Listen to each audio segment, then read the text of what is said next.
And I'm standing up here today by myself, so there's no one to acknowledge on the platform, but I want to acknowledge the support of everyone, all of my ministers in training who are here, sitting here waiting to help as we come forward for our anointing and our blessing of the water. Growing up, we had a gas stove, and we always knew to look for the little blue burnt flame, the pilot light, before we turned on the burner. When you light someone else's way, you're also shining a light on your own path.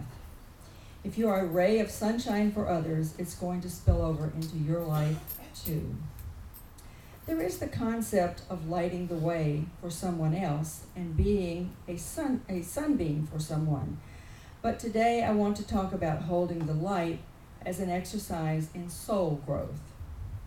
Here are some ways that we hold the light: being there, showing up, meditating, obeying speed limits, traffic lights, and stop signs, eating healthy and getting enough rest, saying I love you to the ones that we love, doing good deeds without calling attention to ourselves, and just doing the things that we're supposed to do. Show up for work, be there, do more than your share.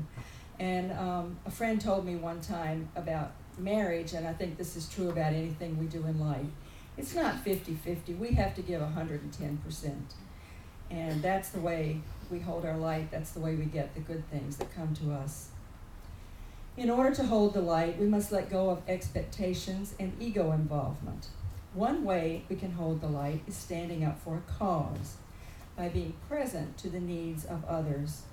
It is important to have clarity of purpose and not to come from a position of seeking power. An anti-war movement is a war, nevertheless, just like the one being fought by the military forces. It doesn't reduce conflict and may even increase it.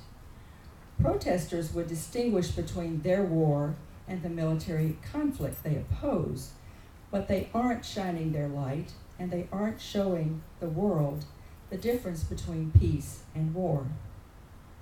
Anyone who is a healer is holding the light, and people with a passion also hold the light. That's one of the reasons that we say, if you don't enjoy or feel blessed to be doing the work you have, something creative is necessary. It's important to be passionate about something in your life. And of course, they also serve who only stand and wait. There is a great story about holding the light, about a lantern swinger whose post was a drawbridge on a New York rail line. And you may have heard this story before, but it's so powerful I'd like to repeat it. The bridge was up as a train approached in the middle of the night, and instead of seeing the light and stopping, the conductor in the train approached at its usual speed and was plunged into the darkness of the river with great loss of life and property. At the trial by jury, the prosecutor asked the lantern swinger if he was at his post that night. He said he was, and if he swung his lantern, to which a guiltily stammered yes came out of his mouth. But evidence was not strong enough, and he was acquitted. When the lantern swinger, and his attorney were alone in the courtroom, the attorney was furious and accused the man of a lie. I thought I was defending an innocent man, so why the guilty stammer, he demanded. The lantern swinger hung his head, and then he said, "You asked the wrong question. You asked me if I swung my lantern. You forgot to ask me if it was lit." Bill Moyers wrote in Healing and the Mind about how people illuminate the lives of others. People with cancer who are in support groups were shown to live twice as long as people with cancer who were not experiencing this form of caring. In a support group, people cease to be strangers and gain connection, something stronger than their illness. They have blessed each other, which is the ultimate gift and brings the deepest healing. Of course, not all survive, because when it is your time, it's your time. Support groups are an interesting lesson for us. People from diverse backgrounds come together out of a need to share the one thing they have in common, an area of overlap. We can stay in alignment with others by identifying and staying in the overlap. That's where the power and the blessing of support groups comes from. We interact for the sheer joy and pleasure of another's company and for the additional slant that another can add to our own experience. This is a very important task, not a small one, holding the light.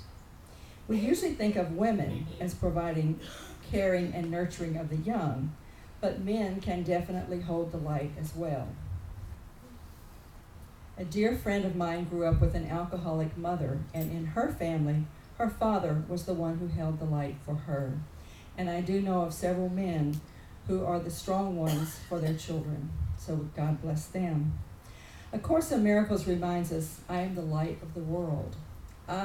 We are the light of the world. Remember, it is God's light that shines within us. The dark companions, the dark way, are all illusions.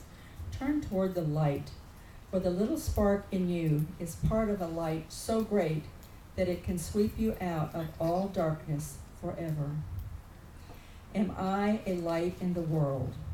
Are you a light in the world?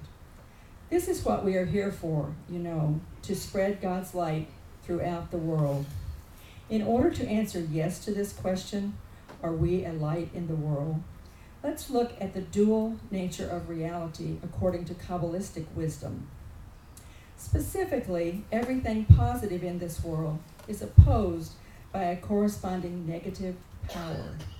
Just as the souls of the righteous have the mission of illuminating all creation, the forces of negativity and chaos are charged with the mission of concealing the light of the Creator and thereby darkening the world.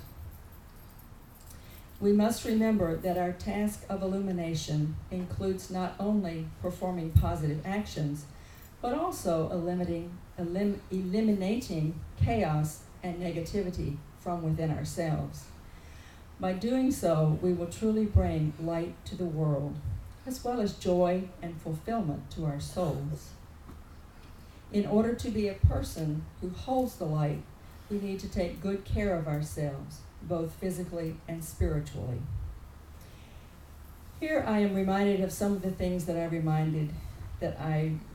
reminded a group of Harmony members in 2007.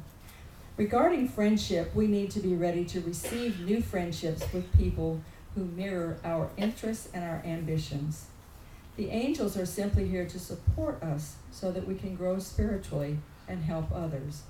A real value of harmony becomes clear to us as we let go of seeing a situation as troubled and instead see ourselves and others through the light of the eyes of our guardian angels. See the light in everyone. When we see from an angelic perspective, we become an earth angel. Holding an elevated viewpoint sparks miraculous holding in all of our relationships. Conflict drops away, revealing clear new truth about everyone and everything. As we study, the growth that accompanies an educational experience is enjoyable if we remind ourselves to stay focused on the here and now moment. You continue to manifest new opportunities and abundance. Know that you can experience these gifts right now. And finally, open your heart to a new infusion of divine love through a partner in your life. Trust God and your angels to work things out for your highest good. Life is its own splendid justification. I want to be used up when I die. The harder I work, the more I live. I don't believe that life is a flickering candle. I believe it is a splendid torch, and I want to make it burn as brightly as I can before I pass it on. And this is a little gem from Elizabeth Kubler-Ross. People are like stained glass windows. Their beauty is revealed only if there is light from within. Thank you.